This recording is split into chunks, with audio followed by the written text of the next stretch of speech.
আমরাই সবকিছু, কোনো রাজনৈতিক দল কিছু নয়। যেই দল আসুক না কেন, আজকে এ আসবে, কালকে বি আসবে, পরশুদিন সি আসবে, কিন্তু আমাদের নিয়মকে আমাদেরকে ঠিক করতে হবে যে কোনো নিয়ম যেই দলই আসুক না কেন সেই নিয়ম যাতে না ভাঙতে পারে। সবার আগে তো এই প্রশ্নটা করতে হবে, একটি আন্দোলন গড়ে তোলে। প্রমাণ লোপাট কেন হলো? ফলে যতক্ষণ না শাস্তি হচ্ছে প্রত্যেকটা অভিযুক্তর এবং যিনি মাথা তার, ততক্ষণ আন্দোলন চলবে। By the people, of the people, for the people, for the people টা কোথায়? কোথায়? আপনারা তো নেই আমাদের জন্য। আর নয়, এই বিচার শুধু একজন অভয়া নয়, অনেক অভয়ার জন্য চাই।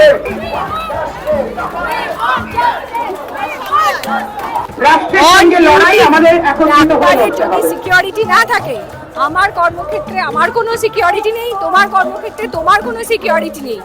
আমাদের নিজেদের সার্ভাইভালের জন্য আমাদের বিচার চাইতে। ব্যাপারটা হচ্ছে যে আমাদেরকে কর্তৃপক্ষ বা প্রশাসন দেখাচ্ছে যে সিবিআই এর কাছে চান, আমাকে তো কারোর কাছে গিয়ে এমন একটা জিনিস হয়েছে কারোর কাছে গিয়ে বিচারটা চাইতে হবে। আমরা যারা আমাদের থেকে উপরে আছে তাদের কাছেই বিচার চাওয়ার জন্য আমরা সবাই এই স্বতঃস্ফূর্তভাবে রাস্তায় নেমেছি। 14 তারিখও নেমেছি, তারপরেও নেমেছি, আজকে নামছি, ভবিষ্যতেও নামবো যতক্ষণ না বিচারটা কোনো একটা জায়গায় যাচ্ছে।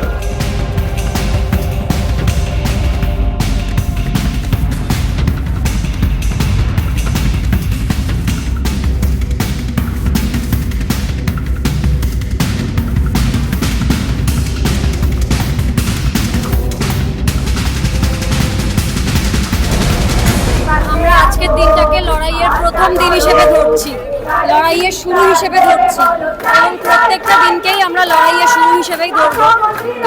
একজনকে ধরে, একটা বোরেকে ধরে লেমন জুসের মতো আমাদেরকে দেখিয়ে ভোলানো যাবে না। তার কারণ হচ্ছে জনগণকে দেখে নিশ্চয়ই বোঝা যাচ্ছে যে আমি, আপনারা, আমার পাশের বাড়ির লোকটাও জানে যে কে বা কারা অভিযুক্ত।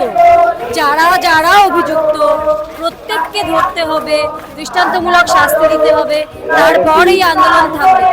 হ্যাঁ, সিবিআই, সুপ্রিম কোর্ট তাদের নিজস্ব যে সময় সেটা নেবেন নিশ্চিত, কিন্তু ফলাফল অবধি এই আন্দোলন চলবে। কেন? কারণ আমরা ভয় পেয়েছি। প্রথমেই একটা খুনকে বলা হয়েছে আত্মহত্যা, তারপরে তাকে তাড়াহুড়ো করে দাহ করা হয়েছে, তারপর যে হসপিটালে তিনি মারা গেছেন সেই হসপিটালেই পোস্টমর্টেম করা হয়েছে। আমরা ভীত, আমরা পুরো সিস্টেম নিয়ে নড়ে গেছি।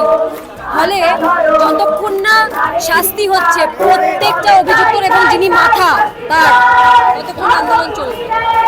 আমি একটা কথা বলছি, সাধারণ ভাবে একটা কথা বলছি, আমরা সাধারণ মানুষ, ঠিক আছে?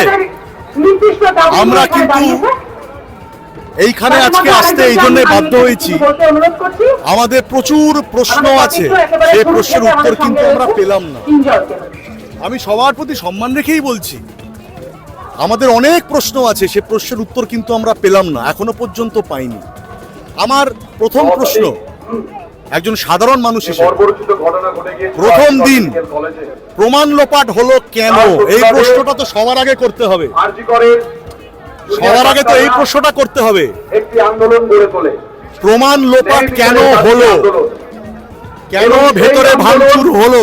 ধীরে ধীরে কেন এই অরাজকতা একটা এইভাবে এত অন্যায় ভাবে একটা অরাজকতা হলো? এর ভেতরে কি আছে? আমি প্রথম থেকে বলছি, কোনো হাফ ট্রুথ নয়, ফুল ট্রুথ।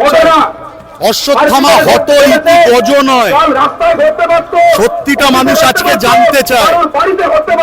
এখন এই রাজনৈতিক দলাদলি করে মানুষকে ঘুরিয়ে, বিভিন্ন টপিক নিয়ে মানুষকে ঘুরিয়ে সময় ব্যয় করা, এসব আর করে কোনো লাভ নেই। অনেক প্রশ্ন, সে প্রশ্নের উত্তরগুলো আগে আমরা পাবো, তারপরে এই সংগ্রাম একটা জায়গা থেকে পৌঁছবে। আমি বারবার একটা কথা বলছি, আজকে সুপ্রিম কোর্টের কাছে আমরা চেয়ে আছি, এবং আমি এখনো আশা করছি, আমার মনের মধ্যে এখনো আশা আছে যে সুপ্রিম কোর্ট আমাদের সেই শান্তিটা দেবেন। কিন্তু যদি সেই শান্তিটা আমরা না পাই, তাহলে কিন্তু সত্যিই খুব মুশকিল আছে। আমি এইটুকু বলে দিলাম, এই প্রশ্নের উত্তরগুলো আমাদের দিন। আজকে একজন অভয়া নয়, এরকম অনেক অভয়া, অনেক খবর আমাদের কাছে আসছে যেগুলো জনসমক্ষে অনেকদিন আসেনি। অনেক অভয়রা বলা হয়েছে সুইসাইড করেছে, এখন জানা যাচ্ছে তদন্ত হচ্ছে সুইসাইড করেনি, এগুলো সুইসাইড ছিল না। তবে ভেতরে কারা আছে, যে মানুষগুলো, এই যে মানুষ আমি দেখাচ্ছি, মানুষ বলবো না তাদের, আমি তাদের মানুষ বলবো না, যারা এই heinous is a very small word to describe this crime, যারা এই পিশাচ আচরণটা করেছেন তারা মানুষ তো হতেই পারেন না, তারা এই লোকে থেকে অন্য কোন লোক থেকে এসেছেন তারা। আমি তাদেরকে বলছি, তাদেরকে সকালে ঘুম থেকে উঠে খেতে পারো, রাত্রে ঘুমোতে পারছো, সকালে দাঁতটা মাজতে পারো, কি করে পারো? তোমরা যারা এই কাজটা করেছো তোমাদেরকে বলছি ভয় চলে গেছে, আর ভয় নেই, আর সমস্ত স্বাধীনতা বোধ হারিয়ে ফেলেছি, কারণ আর সহ্য হচ্ছে না। মানুষ সব জেনে গেছে কি হচ্ছে না হচ্ছে। আর নয়, এই বিচার শুধু একজন অভয়া নয়, অনেক অভয়ার জন্য চাই। বলা হচ্ছে রাত্রে মেয়েরা বেরোতে পারবে না, কেন কেন মেয়েরা বেরোতে পারবে না? রাত্রে মেয়েরা বেরোতে পারবে না, তাহলে এই সিকিউরিটি দেওয়া হচ্ছে। মানুষের আজকে প্রশ্ন হচ্ছে মনুষ্যত্ব, বিশ্বাস, মর্যাদা সবকিছু প্রশ্ন উঠছে। এটা গণতন্ত্র, এটা ভুলে গেলে হবে না। এটা গণতন্ত্র, গণতন্ত্রের মতন চলবে। এবং আজকে যদি আমি কথাটা না বলি, প্রশ্ন না করি, তাহলে আমি আমার বিবেকের কাছে আমি কখনো শান্তি পাবো না। এবং আমি আপনাদের সকলকে বলছি, আপনারা প্রত্যেকে আজকে দেখছেন তো কিভাবে আন্দোলন হচ্ছে। আমি চাই এই আন্দোলন আপনারা প্রত্যেক দিন করুন, যতক্ষণ না আমার মনের মধ্যে আমাদের সেই শান্তিটা আসবে, আমরা প্রত্যেকটা প্রশ্নের উত্তর খুঁজবো। যতক্ষণ না সেই প্রশ্নগুলো আমাদের কাছে সঠিকভাবে উত্তরগুলো আসবে, ততক্ষণ পর্যন্ত এই আনরেস্ট আমাদের চলবে। আমরা এটা থামবো না, আমরা এটা মানব। জাস্টিস ফর প্রত্যেকজন অভয়া, জাস্টিস ফর অর্জিত। আমরা তো প্রশাসন নই, আমরা সাধারণ নাগরিক। আমরা আমাদের ভোট দিই, সেই অধিকার নিয়ে আমরা রাস্তায় নেমেছি। আজকে সবাই দেখেছে, প্রত্যেকটা চ্যানেল যারা যারা আজকে টেলিকাস্ট করেছে সবাই দেখেছে যে কত হাজার হাজার মানুষ নেমেছে। এই মানুষের ঢল রাস্তায় যতদিন থাকবে থাকবে যতদিন না পর্যন্ত আমরা কোনো বিচার পাবো। এবার এই বিচার ব্যাপারটা কি, সারাক্ষণ ধরে আমরা দেখছি যে আমাদের দায়িত্বে যারা রয়েছেন, আমাদের দায়িত্ব পালনের জন্য যাদেরকে আমরা ভোট দিয়ে নিয়ে এসেছি, যখন ভোটের সময় যখন আমরা প্রত্যেককে দেখি, যখন হাত জোর করে আমাদের বাড়িতে এসে তারা আমাদের বাড়ির সামনে এসে তারা যখন ভিক্ষা চায়, ভোট ভিক্ষা চায়, আমরা এটাও দেখি যে এই ভোটের জন্য কত কোটি কোটি টাকা সারা ভারতবর্ষে উড়ে বেড়ায়। সেগুলো আমাদেরই টাকা, আমাদেরই ট্যাক্সের টাকা দিয়ে তারা সমস্ত কিছু আমরা তাদেরকে ভোট দিয়ে নিয়ে আসি। কিন্তু আমাদের যে প্রত্যেকটা জায়গায় আজকে 14 তারিখ রাত থেকে যত জায়গাতে আজকে এত বড় বড় মিছিল হয়েছে, সাধারণ মানুষের মিছিল হয়েছে কোনো রাজনৈতিক পতাকা বাদ দিয়ে, কিন্তু আজ পর্যন্ত আমরা প্রশাসনকে দেখিনি সেই দাবিগুলো নিয়ে বসতে। আমরা দেখেছি যে প্রশাসনের তরফ থেকে একদল লোক তারা আমাদেরকে একটা চকলেট ধরানোর মতো করে, বাচ্চারা যখন কাঁদে তখন হাতে আমরা একটা লজেন্স ধরিয়ে দিই, সেই লজেন্স ধরানোর মতো করে আমাদেরকে কিছু নিয়ম ধরিয়ে দিয়েছে। তার মধ্যে অন্যতম হচ্ছে যে আমরা রাত্রিবেলায় যাতে কোনো রকমের কাজ না করতে পারি, সেই নিয়মে লেখা আছে যে মেয়েদের রাত্রিবেলায় কাজ থেকে বিরত থাকতে হবে যতটা সম্ভব। এটা কোনোদিন একটা কোনো সুষ্ঠু জায়গায়, কোনো সভ্য সমাজে এটা হতে পারে না। আমরা বারবার করে কত হাজার বছর ধরে চিৎকার করে আমরা সমান অধিকার পাবো আমরা জানি না, আমরা সেই নিয়ে নেমেছি। আরেকটা হচ্ছে যে দুর্নীতি আমাদের এমন মজ্জায় ঢুকে গেছে, আমাদের সবার প্রথমে আগে ঘুষ দেওয়া বন্ধ করতে হবে, আর যে ঘুষ দিচ্ছে তাকে চুলের মুঠি ধরে সবার সামনে আনতে হবে। এই কালকে রবীন্দ্র ভারতীর একটা অনুষ্ঠান ছিল, সেই বাচ্চা ছেলেমেয়েরা রাস্তায় নেমেছিল, সেখানে একটা সিভিক ভলেন্টিয়ার মদ খেয়ে, দুজন আরেকজন পুলিশ মদ খেয়ে, তারা এত বড় সাহস কি করে পায়? তারা আমাদের দায়িত্বে রয়েছে। পুলিশ যদি মদ খেয়ে রাস্তায় থাকে, এবার বলবেন অনেক পুলিশই না, আমরা সব পুলিশের কথা বলছি না, কিন্তু পুলিশের মাথা যদি ভুল থাকে তাহলে তো নিচের লোকেরাও বরাবরই ভুলটা করে যাবে। এটা তো আমরা চলতে ফিরতে দেখছি, পার্কিং লটে গিয়ে যেখানে চায় আমাদের আমাদের থেকে তখন তার মানে তার বিয়েতে যদি আমরা স্লিপ চাই সেখানে তারা দেখাতে পারে না। তো এগুলো কি এই চলতে ফিরতে যে দুর্নীতির শিকার হচ্ছে আমরা, এগুলো সমস্ত কিছুর বিচার চাই এবং এগুলোর উত্তর দিতে হবে। তার জন্যই আমরা এখানে আছি এবং আমরা আরো চিৎকার করবো, আমাদের চিৎকার এক জায়গাতে পৌঁছতে হবে। আজকে এত মানুষ এসছে, তাদের কিন্তু সবার একটাই দাবি, তারা সবাই একজোট হয়েছে। আমরা কাউকে কোনো রকম কিছু, কোনো ডিম ভাত, মাংস ভাত, বিরিয়ানি কোনো কিচ্ছু খাওয়াইনি। তারা নিজেদের তাগিদে রাস্তায় নেমেছে, এইটার উত্তর তাদেরকে দিতেই হবে। এইটা তো মন্তব্য করা হবে, কারণ তারা তো নিজেদেরকে সেফ সাইডে থাকতে হবে। তারা সবার কাছে হাসির পাত্র হচ্ছে, এটা হয়তো তারা নিজেরা বুঝতে পারছে না। ক্ষমতা যখন মানুষকে প্রচন্ডভাবে আঁকড়ে ধরে তখন তারা বুঝতে পারে না যে কিভাবে এই সাধারণ মানুষেরাই তাদেরকে তো নিয়ে এসেছিল। আমি কোনো দলের হয়ে কথা বলবো না, কোনো দলের হয়ে কথা বলার আমরা জায়গাতে নেই। আমরা শুধু দেখেছি যারা শাসক তারা যখনই আসে, তারা ক্ষমতাতে আসে, তারা প্রত্যেকে শোষকের সাধারণ মানুষকে শোষণ করে। এইটা থেকে আমাদের নিস্তার চাই। আমাদের অনেকটা সময় আমরা পেরিয়ে আজকে এখানে এসে প্রতিবাদ করছি। আমরা পরবর্তী প্রজন্মের জন্য একটা সুস্থ ভারতবর্ষ দাবি করছি, যেখানে দুর্নীতিমুক্ত একটা ভারতবর্ষের দাবি করছি। এই থ্রেড কালচার, এই রেপ কালচারের মুক্ত আমরা এই ভারতবর্ষ চাই। আর সেটা কিভাবে হবে, তারা এসে আমাদেরকে নিয়ম তৈরি করে দিক, আমরা কথা বলবো। আমি তো চাই একটা নাগরিক সমাজ তৈরি হোক। নাগরিকরা বরাবর আমরা নিজেদেরকে খুব ছোট মনে করি। আমরা ভাবি আমাদের তো কিছু বলার থাকতে পারে না, আমাদের তো কোনো দাবি দেওয়া থাকতে পারে না। আমাদের কি আছে, আমরা তো মধ্যবিত্ত একটা মানুষ, আমাদের মাস গেলে 15,000 20,000 টাকা একটা ইনকাম, আমি কি করব? কিন্তু সাধারণ মানুষদের বুঝতে হবে তারাই সবকিছু, আমরাই সবকিছু। কোনো রাজনৈতিক দল কিছু নয়, যেই দল আসুক না কেন, আজকে এ আসবে, কালকে বি আসবে, পরশুদিন সি আসবে, কিন্তু আমাদের নিয়মকে আমাদেরকে ঠিক করতে হবে যে কোনো নিয়ম যেই দলই আসুক না কেন সেই নিয়ম যাতে না ভাঙতে পারে। আমার একটাই বলার, সেটা হচ্ছে আজকে মানুষ দেখিয়ে দিয়েছে তারা চাইলে কি করতে পারে। আজকে এখানে আমাদের সাথে যারা এই পুরো রাস্তাটা হেঁটেছে, কেউ কোনো ফ্ল্যাগ আনেনি, আপনারা কোথাও দেখতে পারবেন না কেউ কোনো পলিটিক্যাল ফ্ল্যাগ এনেছে বা কেউ কোনো পলিটিক্যাল স্লোগান দিয়েছে।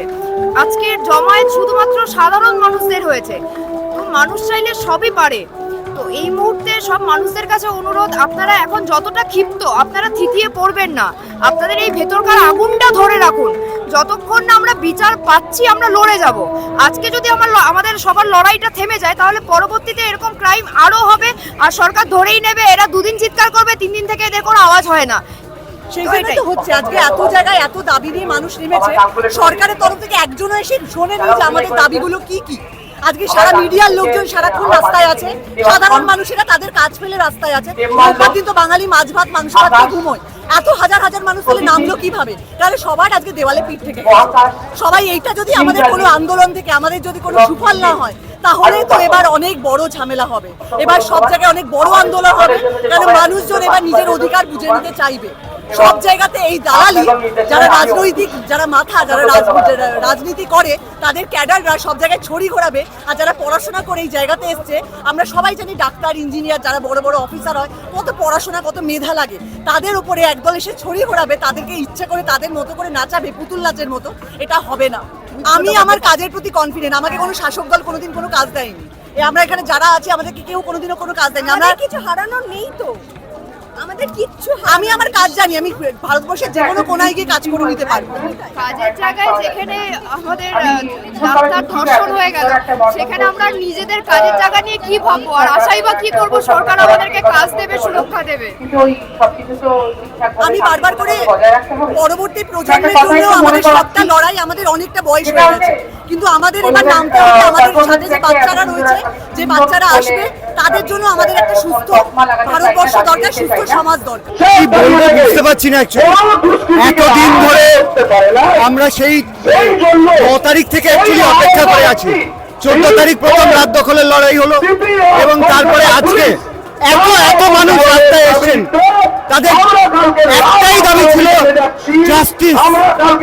এই সামান্য দাবিটাকে পূরণ করতে পারছে না। আমরা জানি, আমরা রেসপন্সিবল সিটিজেন, আমরা জানি যে ল এর নিতে একটা সময় লাগে।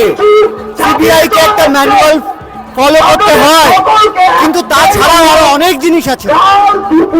যারা পাবলিক সার্ভিসে আছেন তারা মনে হয় ভুলে গেছেন যে পাবলিক লাইফে 7 প্রিন্সিপালস অফ পাবলিক লাইফ বলে একটা জিনিস আছে।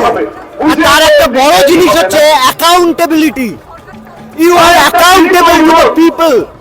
যেখানে এত বড় একটা জিনিস হয়েছে এবং তারপরে একটার পর একটা অসঙ্গতি দেখা যাচ্ছে, তিনি পার্সোনালি ছবি বেরিয়ে গেল, 4 তারিখ সেই রুমে এতগুলো লোক ঢুকে গেল, এভিডেন্স ট্যাম্পারিং হলো, যেই মানুষটাকে নিয়ে এতগুলো অভিযোগ তাকে সাসপেন্ড করা গেল না, সে একটা অন্য জায়গায় চাকরি পেয়ে গেল। এটা কি হচ্ছে কি?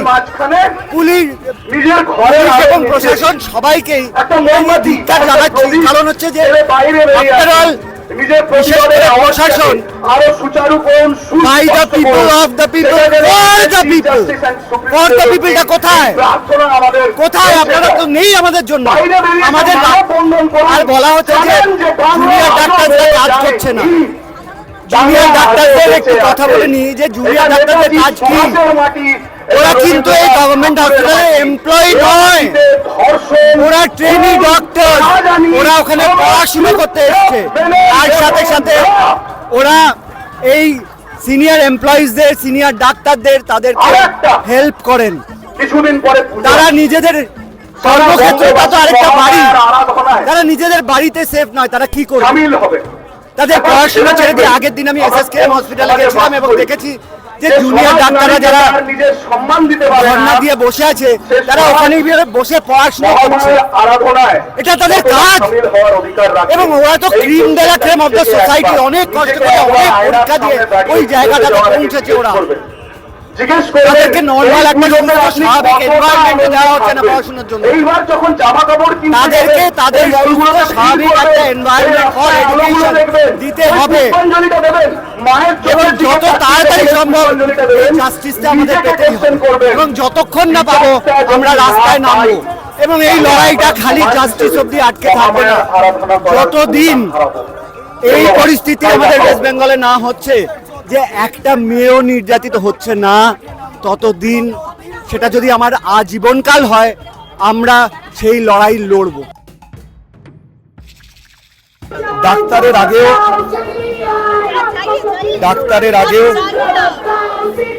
ডাক্তারের আগেও আমি একজন সাধারণ মানুষ, সেই সাধারণ মানুষ হিসেবে আমি প্রতিবাদে নেমেছি এবং যে নাগরিক মিছিল আমরা আজকে দেখলাম, সেই মিছিল, যে আন্দোলন আমরা গড়ে তুলেছি, যে ন্যায় বিচারের দাবিতে যে আন্দোলন, সেই ন্যায় বিচারকে সমর্থন জানিয়ে এই বিপুল জনতা এই আন্দোলনে সামিল হয়েছে, এই মিছিলে সামিল হয়েছে এবং সেখানে আমাদের ডাক্তার সমাজ, West Bengal junior doctors front, তারাও আছে সমানভাবে।